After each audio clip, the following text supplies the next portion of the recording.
Morning. So I've already fed the chickens, I've already fed the ducks. I'm just going to record this video. It's probably not going to be a very long one. I'm standing in front of our garden, which is looking lovely because we just shoveled out a bunch of wood chips onto it. Got a little back to Eden garden going on, so I'm showing it off. Kind of proud of it. We worked really, really hard, back-breaking labor.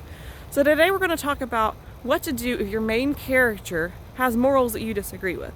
Now, morality is one of those things that's different for different people groups and for different, especially religious groups. So what one person may find morally objectable, another person might be completely chill with.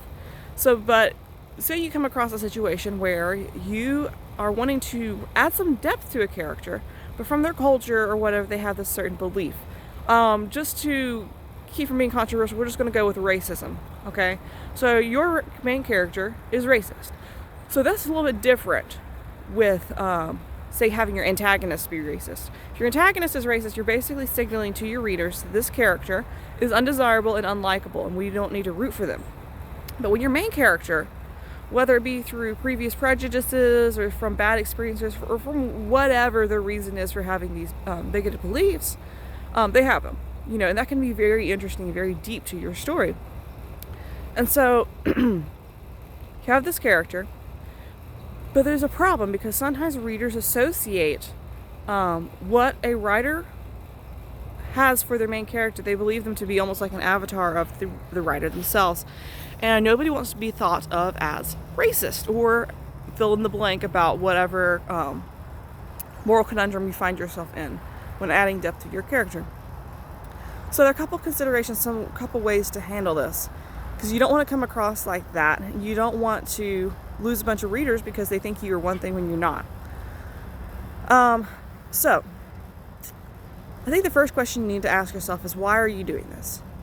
Like, are you just throwing that in there because you want it to be, an added quality to your character? There's not really a rhyme or reason. Or perhaps the culture that you've invented for them, it would not make sense for them to not believe this way. Everybody around them believes this. Say that they're in the early 1800s South, and they have this belief about racism and about slavery, and you want to keep to the times. If you make them the only not racist person in the area, that's going to look strange. Like, everybody who watched The Patriot, or a lot of people watched The Patriot, when Mel Gibson's character finally says, these aren't slaves, you're just hired hands, everybody kind of went, that sounds unlikely, Which I understand why the movie makers did that, because they don't want to start a scandal. I think there's ways that you can handle such issues without causing an uproar. That's the first question: is why are you doing that? What is just something that would be likely for the period? Excuse my dog back there. She's a sweetheart. She's barking at some deer. So that's question number one. So one of the couple hacks that you can do for when you have a character that's morally questionable is framing. Like, when they have these things or they act on these beliefs, how does it go for them? Do you ever glorify, or that's a fancy church word for make it look appropriate or look better when they act in such a way? Like, for example, if you have somebody that's horrible to women, they hate women, and they're always putting women down, what happens? Do they get good things in life? Do the women fall into their arms, or do they kind of put women off? So that's important to have. Maybe the story is about them figuring out that women don't need to be treated like that. So are you glorifying it? You can set a little framing for your readers in that regard.